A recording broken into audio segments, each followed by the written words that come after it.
When I saw you, I would lose control. Made me feel like there was no tomorrow. Should've told you that you're beautiful, but the days pass and now it's so long ago.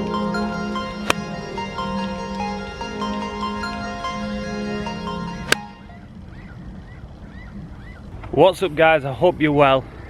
I've come down to the practice range to do a little bit of a different video today, just a bit more of an interactive one, and just really talk you through what I've actually been working on and where I'm up to and stuff like that. So let's see how we get on. Right guys, for those of you that don't know me, my name's Stu. I'm off 5.5. Probably the last game of the season went up to 5.5, so I'm off 6. One of the main reasons that I've struggled with my golf over the last 15 years is simply because I suffer from early extension, and through the impact area my right knee just shoots forward towards the ball through the impact area, causing me a major flip. And basically I've just been a well-timed golfer playing off 5 for the last 15 years until I started working with Dan Whittaker, and we're really getting stuck into this early extension and my footwork and hip movement throughout the ball. It's so important, folks, honestly, and it really does dictate the squareness of the club and everything else, consistency of ball striking. I don't know whether you know, but most of the power in the golf swing comes from the legs. You know, and from the top of the swing, it's the legs that start everything in the sequence. From the ground up, really. It's the actual feet and the knees, then the hips and the legs. So basically, folks, what I mean by my old golf swing is what's happening is I'm getting to the top, and as soon as I start to come down, my right knee's going forward, my hips are thrusted towards the ball, and then my hands are just flipped. It's like it's like that, if you know what I mean. You know this? It's a flip through the impact area and it's absolutely no good. And the club face is staying square for a really short time. It's like kind of turning over really fast through the hitting area. Instead we want a stable club face through the impact area and past impact for a more stable release. So over the years I've learnt to time that extremely well, really, to get to 5 handicap being an active flipper through impact, which you really can't do as a golfer. You know, I was hitting 1 in 5 good shots, do you know what I'm saying? The bad shots were horrendous. They were like, because you're actively flipping like this, they can shoot off right, they can shoot snap out left, or you can shank it even. So they were really destructive bad shots. So what I've been working on with Dan is basically my footwork. Worked on my first lesson in my backswing because my arms are a bit too long, swinging too long. That was a really easy fix, to be fair. I fixed that basically in the first lesson. Just tucking my right elbow underneath. I was kind of like going up. I was kind of like swinging this right round here, you know, too high. My elbow was too far away from my body. Whereas now I've just got a bit more tucked in. That elbow's folding, pointing down, and everything's nice and compact.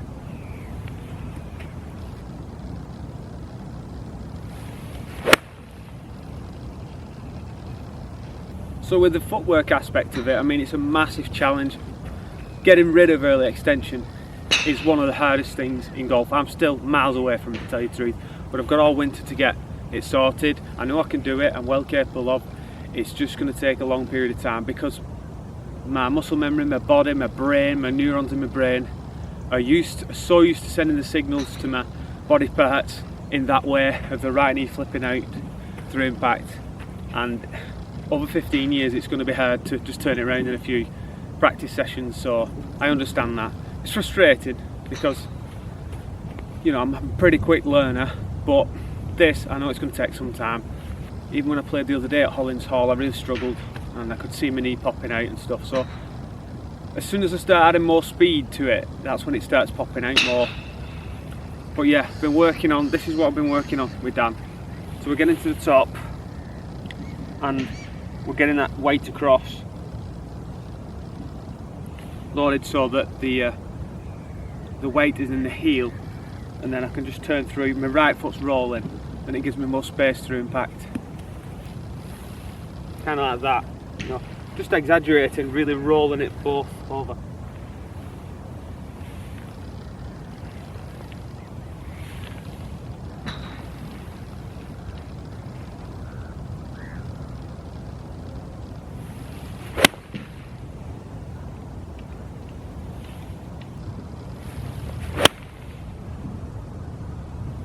The one thing I'm really struggling with is when I'm on the practice range with this 7-iron, I feel like I can do it so well, nice and easy, but as soon as I start to add more speed or a longer club and I'm on the course, it kind of disappears what I've been working on. So like I say, in time I will get it. So basically that's all I'm focusing on right now, folks, just getting that weight over into that left heel through the impact area and just rolling that right foot a bit more. I can't concentrate on too many things. The only other thing is I've still got a bit of flip after through impact. Not as much and as drastic as before I started working on my golf swing, but still there, you know. Ultimately I want that complete stable release where I'm through the impact area and the club's completely stable after the hit.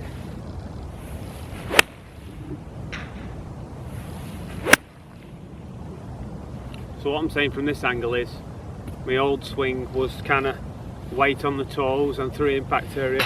Weight was on my right toe, which is kind of causing this through the impact area, and then it's just a horrible situation, kind of causing this, and it's a flip. Whereas I need to stabilise this, get my weight over like this, weight over, stabilise that. Bit something like this.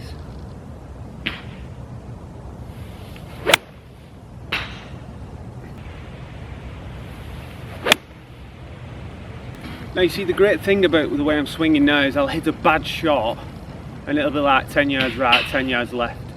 Whereas before, bad shot, out of bounds, completely gone, like 100 yards left, 150 yards right. So the bad shots were so destructive that it was a fresh ball every time, reload. And that's why I was off 5 so long. Hopefully next year, guys, I'm confident I can get a lot lower. I love to play in these 36-hole scratch competitions, so hopefully I can do really well next year.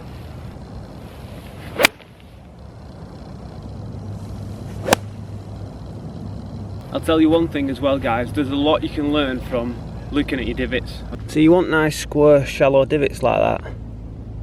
You know that the club face has come through the target, it's come through the impact area, square. If you look at this is kind of like an old divot of mine where the club is travelling. It'll be open here and it hits impact and it's already flipping through the impact area. That is exactly what my old divots used to look like.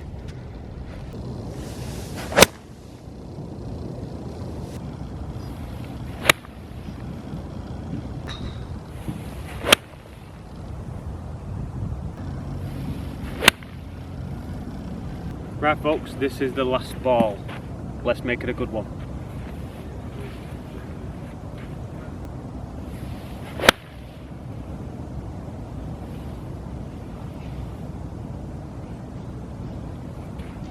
Right next to the flag.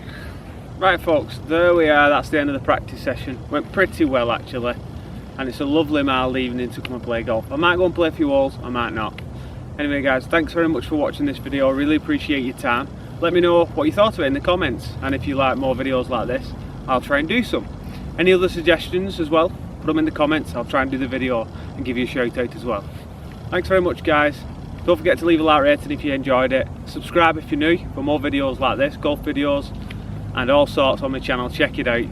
I'll see you later. Cheers.